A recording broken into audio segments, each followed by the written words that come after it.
आतंकी हमले में मारे गए रायपुर के दिनेश मिरानिया के घर एनआईए की टीम पहुंची। जानकारी के अनुसार एनआईए की 5 सदस्यीय टीम मिरानिया निवास पहुंची।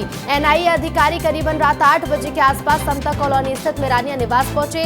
मिरानिया परिवार के सदस्यों से एनआईए ने कई बिंदुओं पर पूछताछ की। पूरे घटनाक्रम की जानकारी ली गई। आतंकी के हुली और व्यवहार को लेकर भी पूछताछ हुई। यात्रा रूट और खच्चर वाले की भी जानकारी ली गई है। तो आतंकी हमले से जुड़ी जांच को लेकर एनआईए ने दिनेश मिरानिया की पत्नी नेहा और उनके बच्चों से पूछताछ की है। और खबर रायपुर से सीजीएमएससी घोटाला मामले में बड़ी खबर मिल रही है। आज चार्जशीट पेश हो सकती है।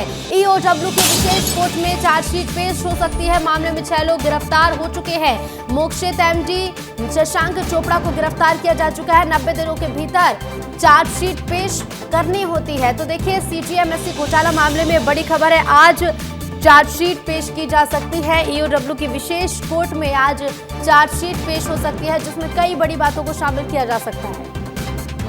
और संवाददाता रोहित मिश्रा हमारे साथ जुड़ गए हैं। रोहित, आज चार्जशीट पेश की जा सकती है, विशेष कोर्ट में चार्जशीट पेश होगी।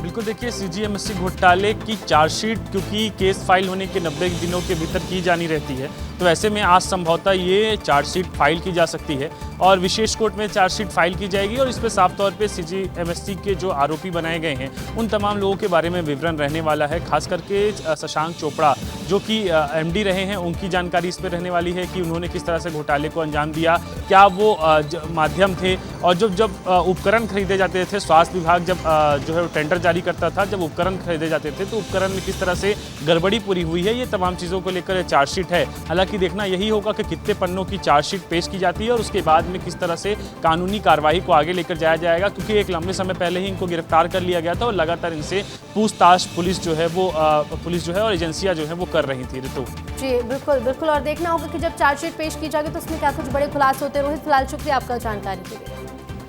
इधर बीजापुर के ऑपरेशन से नक्सलियों में डर का माहौल है। नक्सलियों ने सैन्य अभियान रोकने की अपील की है। नक्सलियों ने सरकार से सैन्य अभियान रोकने को कहा है। तो देखिए, नक्सलियों ने ऑपरेशन रोकने की अपील की है। बीजापुर में नक्सली मुठभेड़ से नक्सली अब डर गए हैं। जवानों के ऑपरेशन से नक्सलियों में डर का माहौल है और शांति वार्ता के लिए आगे आने की अपील अब नक्सली कर रहे हैं। उत्तर पश्चिम बस्तर ब्यूरो प्रभारी रुपेश ने प्रेस नोट जारी किया है। सैन्य अभियान को तुरंत रोकने की अपील इस प्रेस नोट के जरिए की गई है। तो नक्सलियों ने ऑपरेशन रोकने की अपील की है। जवानों के ऑपरेशन से नक्सलियों में अब डर का माहौल है और यही वजह है कि नक्सलियों ने ऑपरेशन को रोकने की अपील की है।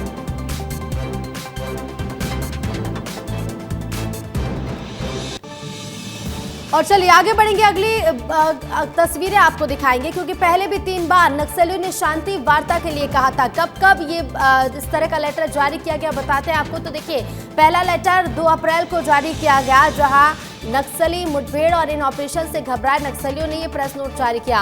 उसके बाद 9 अप्रैल को एक बार फिर से प्रेस नोट जारी कर नक्सलियों ने शांति वार्ता की अपील की और फिर 18 अप्रैल को एक बार फिर से नक्सलियों ने ये प्रेस नोट जारी किया और शांति वार्ता की अपील की। और अब जिस तरह से लगातार हम देख रहे हैं कि 5 दिन से नक्सली मुठभेड़ चल रही है, सुरक्षा बलों और नक्सलियों के बीच में ऑपरेशन सुरक्षा बलों का लगातार जारी है और यही वजह कि एक बार फिर से प्रेस नोट जारी किया गया है। तो छत्तीसगढ़ तेलंगाना सीमा पर नक्सलियों के खिलाफ चल रहे ऑपरेशन पर नक्सली घबरा गए हैं। उन्होंने शांति वार्ता की अपील की है। शांति वार्ता के सवाल पर छत्तीसगढ़ के मुख्यमंत्री विष्णुदेव साय ने कहा कि जब से हम सरकार में आए उनके लिए दरवाजा खुला रखा है। नक्सलियों को बार बार बोला गया कि आप लोग गोली और हिंसा की भाषा को छोड़िए और विकास से जुड़िए और मुख्य धारा में आइए। कुछ लोग आए भी और अब सरकार उनके साथ अच्छा व्यवहार करेगी और न्याय करेगी। देखिए, शांति वार्ता की जहाँ तक बात है, हम लोग तो जब से सरकार में आए हैं तब से उनके लिए दरवाजा खुला रखे हैं।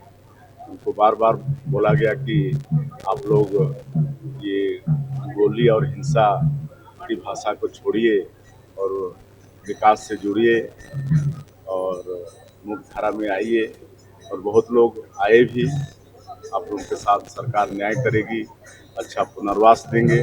बहुत लोग उस पर विश्वास भी किए और आत्मसमर्पण भी किए, लेकिन जो अब नहीं मानेंगे, जिनको गोलीबारी की ही भाषा समझ में आएगी या हिंसा की भाषा समझ में आएगी, तो सरकार उस हिसाब से भी निपटने के लिए तैयार है। और पिछले 15 महीना में हमारे जवान बहुत मजबूती के साथ नक्सलवाद के साथ लड़ रहे हैं और अच्छी सफलता भी मिल रही है। और माननीय गृह मंत्री अमित शाह जी संकल्प भी उठा चुके हैं कि आने वाला साल 31 मार्च 2026 तक पूरे देश से इस नासूर नक्सलवाद को समाप्त करना है और मुझे पूरा भरोसा है कि उनका संकल्प पूरा होगा। और संवाददाता रोहित मिश्रा हमारे साथ लाइव जुड़ गए हैं। रोहित, 5वां दिन है आज मुठभेड़ का और यही वजह है कि लगातार हम देख रहे हैं कि नक्सलियों में अब डर का माहौल है, घबराए हुए नक्सली और 4 बार अब तक कुल प्रेस नोट जारी कर चुके हैं। बिल्कुल, नक्सली डर गए हैं, खौफ में हैं और यही कह रहे हैं कि हथियार छोड़ दीजिए, शांति वार्ता से बात करनी होगी। लेकिन दूसरी ओर नक्सली खुद शांति वार्ता के लिए आगे नहीं आते हैं। बार बार प्रेस नोट तो जारी कर रहे हैं, लेकिन जब सरकार अपना पक्ष रखती है, सरकार कहती है कि अगर आप सामने आके शांति वार्ता में बात नहीं कर सकते तो आप व्हाट्सएप से आ जाइए, वीडियो कॉल से आ जाइए और जिस माध्यम से आप आना चाहते हैं आइए, लेकिन वो भी नहीं सुन रहे हैं। और क्योंकि अब जो बटालियन नंबर 1 है नक्सली का, वो घिर गया है। हमारे हजारों जवानों ने सैकड़ों की संख्या पे मौजूद नक्सलियों को घेर लिया है और धीरे धीरे ये ऑपरेशन और तेज होता जा रहा है। जो जवान हैं वो नक्सलियों के पास पहुंच रहे हैं, क्योंकि पहाड़ी पर नक्सली हैं और नीचे में जवान हमारे घेराबंदी करके बैठे हुए हैं। तो ऐसे में अब उनकी तरफ से शांति वार्ता की अपील तो की गई है, लेकिन वो शांति वार्ता के लिए आगे अभी भी नहीं आ रहे। फिलहाल देखना यही होगा। लेकिन जिस प्रकार से मुख्यमंत्री विष्णुदेव साय का बयान सामने आया, उन्होंने कहा कि हम तो लगातार अपील कर रहे हैं, नक्सल पुनर्वास नीति भी लेकर आए हैं और जो नक्सली आत्मसमर्पण कर चुके हैं उनके साथ अच्छा व्यवहार भी किया जा रहा है।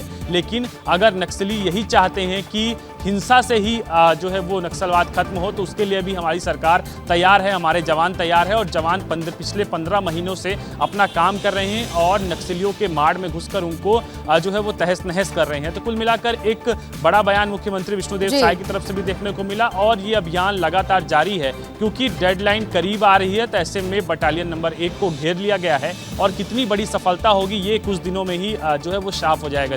बिल्कुल देखना होगा रोहित की कितनी बड़ी सफलता साबित होती है, क्योंकि जिस तरह से नक्सली घबराए हुए हैं, कह सकते हैं कि एक बड़ा और ऐतिहासिक ऑपरेशन हो सकता है। फिलहाल शुक्रिया रोहित आपका जानकारी के लिए। तो नक्सलियों के खिलाफ सबसे बड़ा अभियान जारी है, तो वहीं दूसरी ओर आईटीबीपी और छत्तीसगढ़ पुलिस ने छत्तीसगढ़ महाराष्ट्र सीमा पर नेलांगुर में नवीन सुरक्षा और जन सुविधा कैंप की स्थापना की है। इससे सुदूर अबूझमाड़ क्षेत्र में नक्सलियों पर नियंत्रण स्थापित हो सकेगा। इसके साथ ही इलाके में सड़क, बिजली, पानी, मोबाइल कनेक्टिविटी सहित विकास कार्य का लाभ ग्रामीणों को मिलेगा। ग्रामीणों ने कैंप का स्वागत किया है, साथ ही विकास कार्यों की मांग की। इसके साथ ही पदमकोट नेलांगुर के बाजार में भी रौनक देखने को मिली। इस नए कैंप के साथ माड़ क्षेत्र में आईटीबीपी द्वारा स्थापित कैंप की संख्या जनवरी 2025 से अब तक 5 हो चुकी है। आईटीबीपी की 45वीं वाहिनी द्वारा स्थापित नेलांगुर कैंप महाराष्ट्र की सीमा से महज 1 किलोमीटर की दूरी पर है, जिससे यह स्पष्ट होता है कि सुरक्षा बलों ने अबूझमाड़ को दक्षिण से जोड़ने की रणनीति पर निर्णायक कदम बढ़ा दिया है।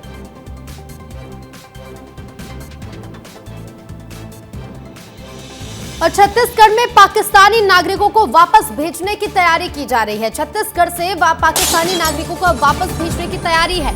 तो अमित शाह ने सभी राज्यों के सीएम को निर्देश दिए थे।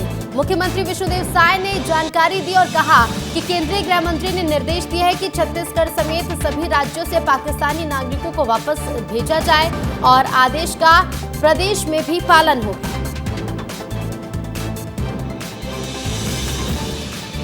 तो सीएम विष्णुदेव साय का कहना है कि केंद्रीय गृह मंत्री ने सभी राज्यों को सीएम को निर्देश दिए और आदेश का छत्तीसगढ़ में भी पालन किया जाएगा, यानी कि छत्तीसगढ़ में जो पाकिस्तानी नागरिक रह रहे हैं उन्हें वापस भेजा जाएगा।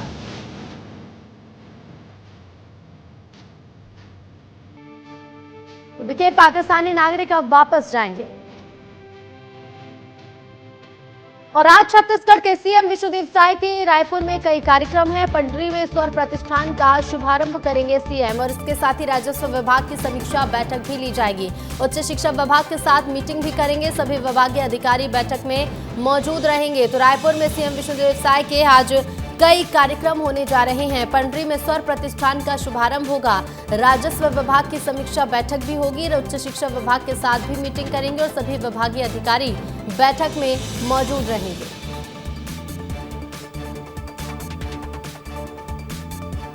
तो सीएम विष्णुदेव साय स्वर प्रतिष्ठान का शुभारंभ करेंगे। आज विभागीय समीक्षा बैठकें भी ली जाएंगी और इसके साथ ही कई कार्यक्रमों में आज मुख्यमंत्री शामिल होंगे।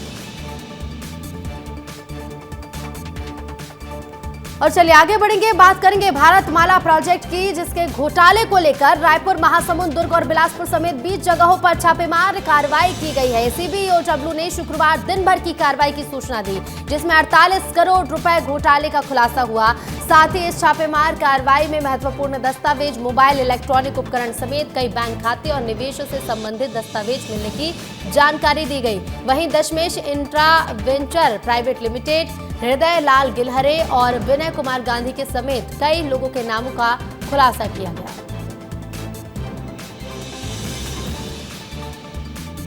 खबर अब रायपुर से, जहां पुलिस ने बैंक में नकली सोने गिरवी रखने वाले गिरोह का पर्दाफाश किया है। आरोपियों ने नकली सोने से बैंक में करीब 2 करोड़ का लोन लिया था। खबर के अनुसार आगरा से नकली सोना बनाया करते थे, तो वहीं करीब 20 बैंक से करीब 2 करोड़ का लोन लिया गया। मामले में बैंक ने देवेंद्र नगर थाने में अपराध दर्ज कराया था। जांच पड़ताल के बाद पुलिस ने नकली सोना गिरोह का पर्दाफाश किया। बैंक ने थाना देवेंद्र नगर में अपराध दर्ज कराया था। और खबर जांजगीर चांपा से है, जहां नगर पंचायत राहौद में महिला कमांडो ने महुआ शराब और महुआ लहान को जब्त किया है। महिला कमांडो ने शिवरी नारायण राहत चौकी की पुलिस पर कार्रवाई नहीं करने का आरोप लगाया। इधर महिलाओं ने महुआ शराब की अवैध बिक्री बंद नहीं होने पर चक्का जाम की भी चेतावनी दी है।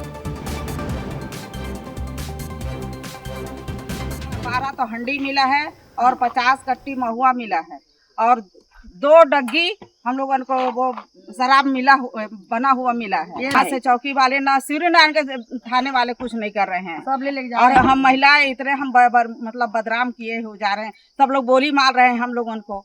महिला कमांडो बने महिला कमांडो बने को दारू मिला, दारू देंगे ऐसे करके रास्ते में हम लोगों को जीना हराम कर दिए हैं। अगर महुआ दारू बंद नहीं हुआ तो राहौद में चक्का जाम होगा।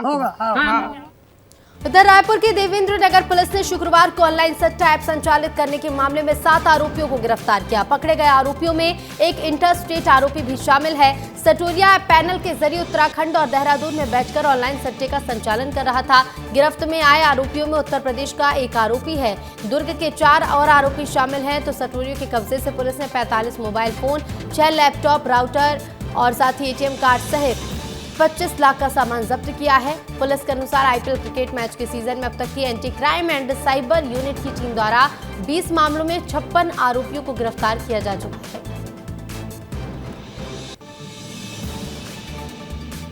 इधर रायपुर में टीम प्रहरी ने एक्शन लिया है। अवैध निर्माण पर बड़ी कार्रवाई की गई है। कई इलाकों में अवैध निर्माण तोड़ दिए गए हैं। निगम अमले ने फ्लैक्स और पोस्टर हटा दिए हैं। कलेक्टर के निर्देश पर नगर निगम के अमले ने एक्शन लिया और देखिए किस तरह से कार्रवाई की गई है। टीम प्रहरी ने एक्शन लिया है। अवैध निर्माण पर बुलडोजर चलाया गया, कार्रवाई की गई। कई इलाकों में अवैध निर्माण तोड़ दिए गए।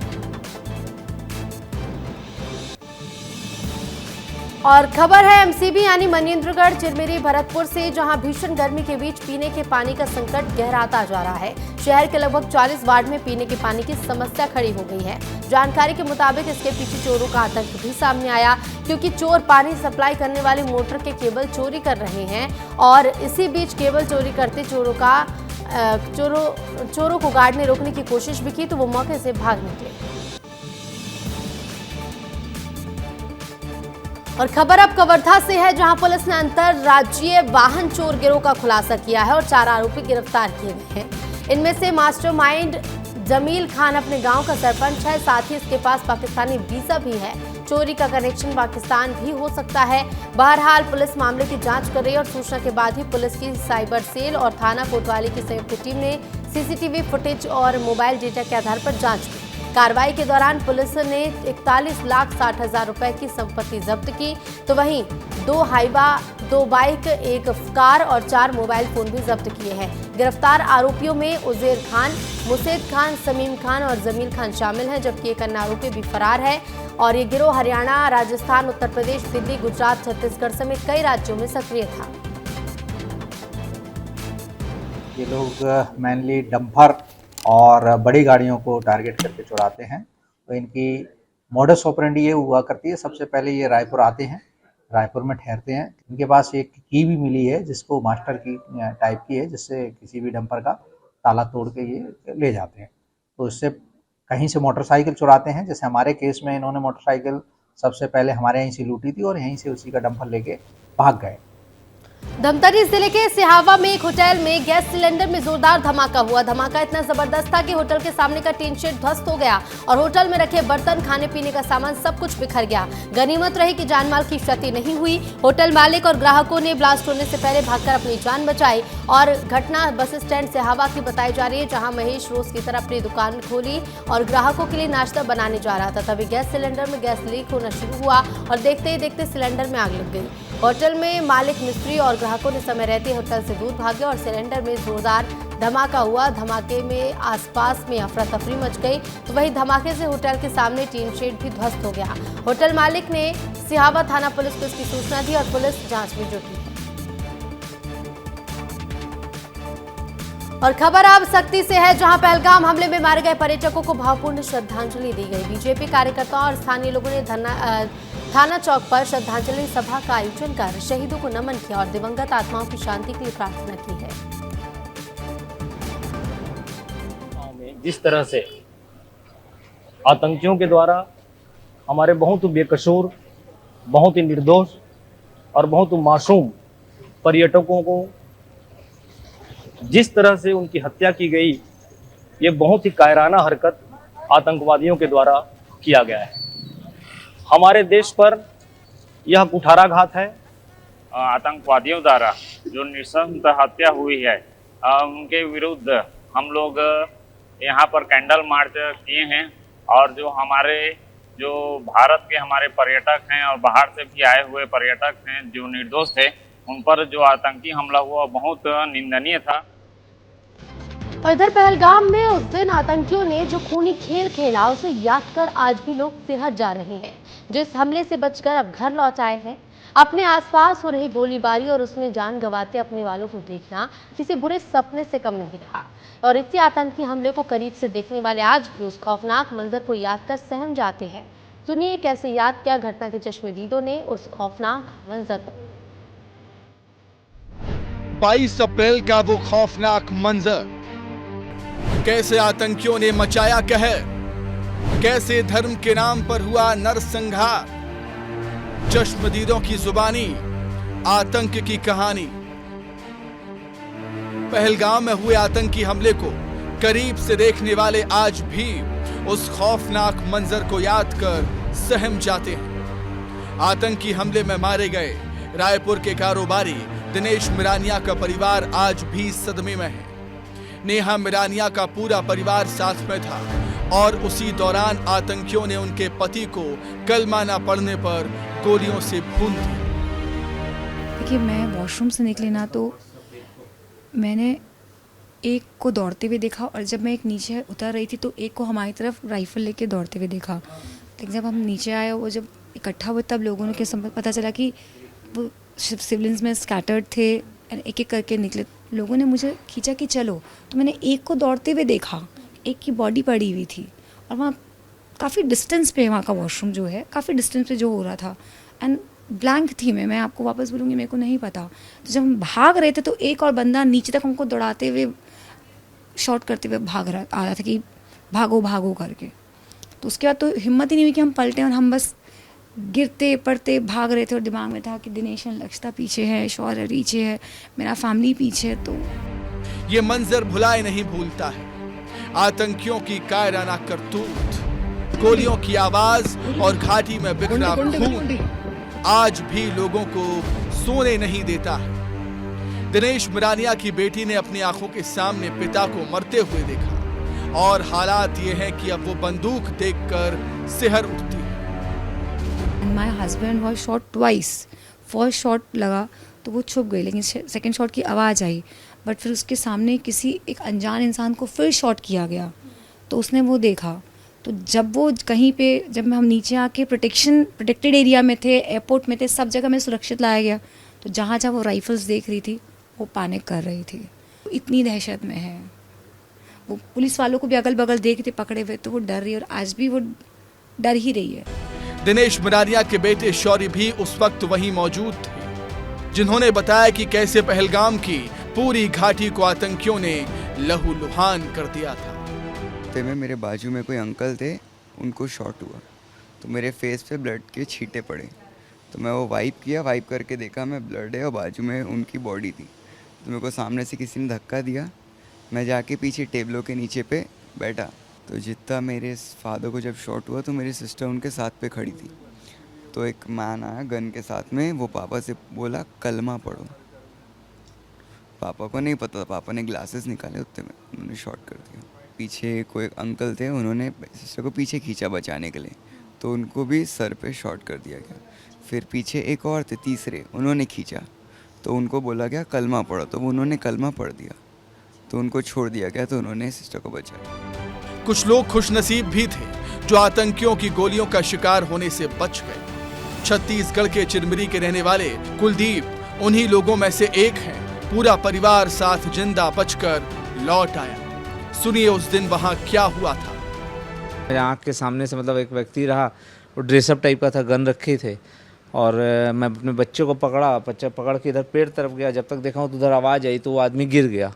तो जैसे ही उसको मारा उसके बाद वो इंसिडेंट मेरे पास आ गए। आपके पास आए? हाँ, वो सीधे फिर मेरे पास आ गए। मैं ऐसे टोपी मैं पहना था, कश्मीरी टोपी थी, उसको पहना था, लेटा था, तो आए मेरे से बोले कलमा पढ़ो।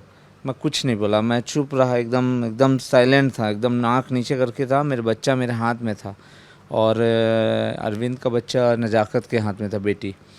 वो पता नहीं उसके माइंड में क्या हुआ, फिर वो मेरे पीछे चला गया और फिर एक अंकल थे, उनसे पूछा, वो नहीं पढ़ पाए, गोली मार दिया। आतंकियों ने भारत की आत्मा पर वो जख्म दिए हैं जिन्हें शायद ही कोई भूल पाए। फिर उन लोगों के लिए तो ये भुलाना आसान भी नहीं है जो इस हमले का शिकार हुए हैं, या जिन लोगों ने इस खूनी खेल को अपनी आंखों के सामने देखा था। Bureau report, star news.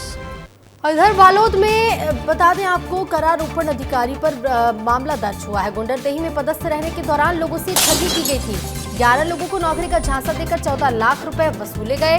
शिकायत नहीं करने पर धमकी दी गई तो अब अधिकारी पर मामला दर्ज हुआ है। गुंडरदेही में पदस्थ रहने के दौरान लोगों से ठगी की वारदात को अधिकारी ने अंजाम दिया। शिकायत नहीं करने के लिए धमकी भी दी तो झांसा देकर देखिए 14 लाख रुपए वसूले गए। 11 लोगों को नौकरी का झांसा देकर 14 लाख रुपए की वसूली की गई है और उसके बाद मामले की जब शिकायत दर्ज कराई तो तत्परता दिखाई गई और उसके बाद अब आरोपी अधिकारी गिरफ्त में है।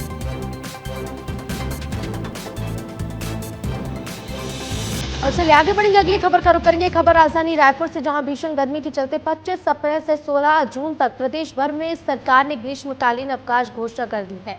तो वहीं इन छुट्टियों के बीच कलेक्टर डॉक्टर गौरव सिंह ने शिक्षा विभाग की बैठक ली और स्कूलों में पेयजल शौचालय की समस्या के समाधान के निर्देश भी दिए। साथ ही जिले के जर्जर स्कूल भवन की सूची बनाकर मरम्मत कराने के लिए अधिकारियों को भी निर्देश दिए।